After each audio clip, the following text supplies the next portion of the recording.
Halo guys, bertemu lagi dengan Nyans ID Channel. Di video saya kali ini, saya akan mereview new product dari Samsung, yaitu Crystal UHD TV di tahun 2021. Kira-kira apa ya yang berbeda dari seri sebelumnya? So, simak reviewnya sampai selesai ya guys.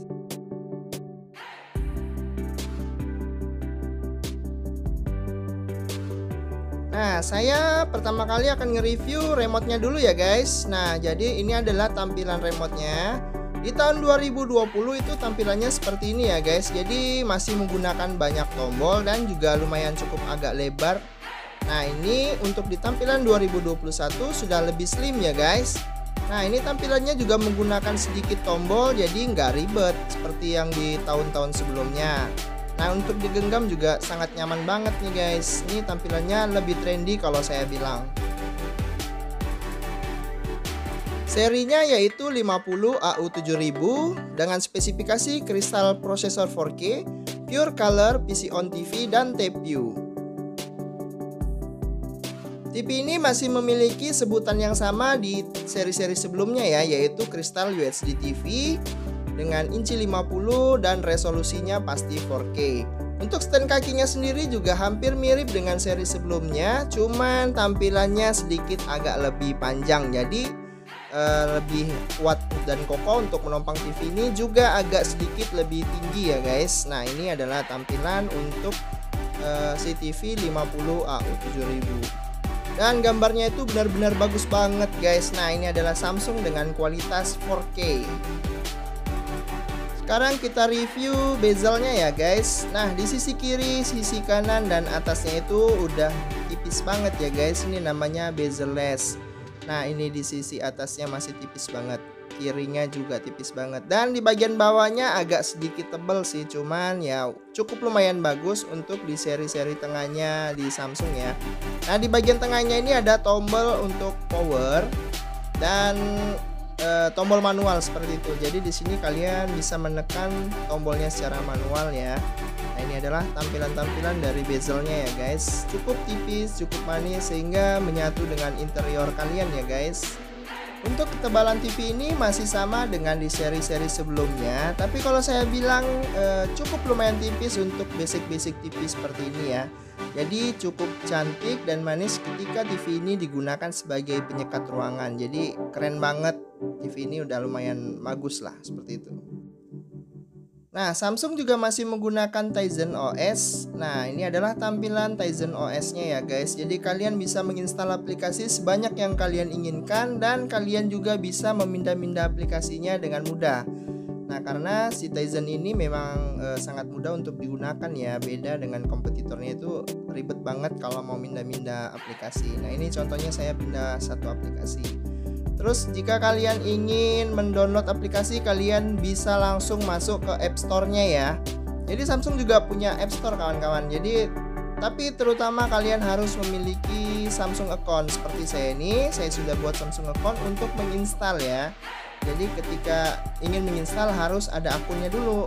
Karena kalau tidak ada akunnya kalian nggak bisa menginstal aplikasi yang ada di sini. Nah, itu contoh tampilannya. Nah, di sini juga udah terkategori. Sangat rapi sekali. Di sini ada kategori video, olahraga, permainan, gaya hidup, pendidikan, dan lain-lain seperti itu. Jadi kalian bisa buka. Nah, saya akan coba install salah satu aplikasi yang ada di App Store Samsung ya. Saya akan coba install salah satu aplikasi ya, yaitu TuneStation. Nah, di sini TuneStation memiliki kapasitas 360 MB. Sementara kapasitas yang tersedia itu masih 2,1 GB. Jadi kalau kalian install aplikasi sebanyak apapun itu bisa banyak guys. Karena kapasitasnya si aplikasi di Tizen itu sangat kecil guys, nggak kayak kompetitornya. Kalau kompetitornya itu aplikasinya gede-gede seperti itu.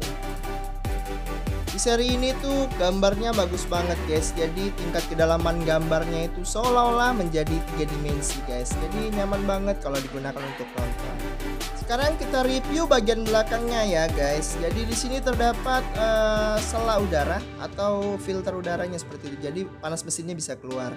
Nah, ini terdapat 4 lubang bracket ya. Jadi kalau kalian ingin pasang bracketnya, kalian harus menggunakan baut 12 dengan lingkar lubang 10 mili. Jadi ini adalah tempat lubangnya. Jadi kalian jangan salah membeli ukuran bautnya ya. Jadi harus baut 12. Di bawah sedikit ini adalah jalur kabel guys. Kalau di Samsung namanya kabel manajemen. Jadi ketika kalian pasang perangkat kalian menggunakan kabel, kalian bisa menggunakan jalur ini sebagai jalur kabel supaya tampak lebih rapi gitu. Jadi tertata kabelnya. Jadi nggak berantakan kan guys di belakang.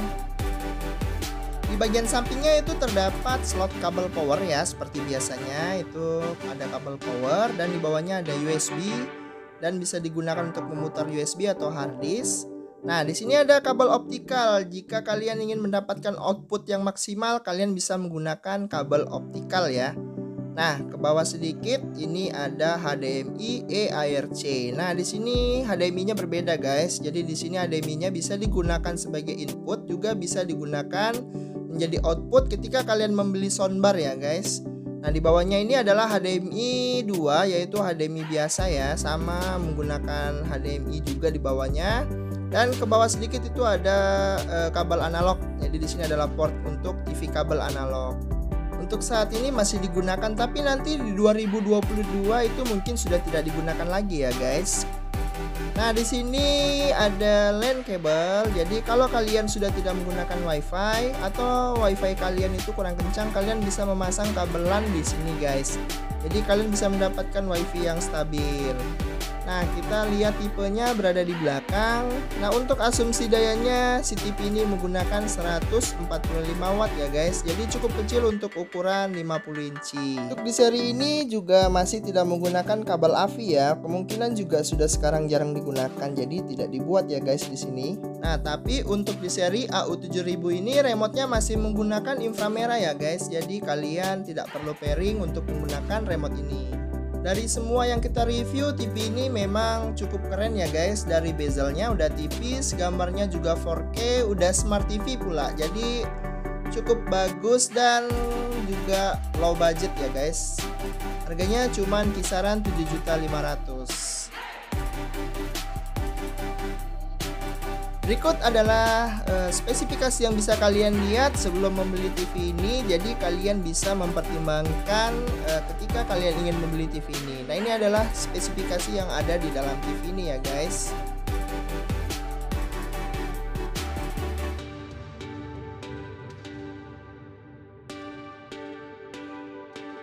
Untuk kelengkapan di dalamnya nanti kalian dapat satu buah remote, satu pasang baterai, dan satu kabel power, buku garansi dan panduan, dan garansi resmi 1 tahun layar, 2 tahun garansi suku cadang. Dan harganya kisaran 7.500.000 ya guys, tapi berbeda daerah, ingat beda harganya. Terima kasih sudah nonton video ini sampai selesai. Buat kalian yang baru menemukan channel ini, jangan lupa subscribe, like, dan share ke media sosial kalian biar channel ini lebih berkembang. Terima kasih.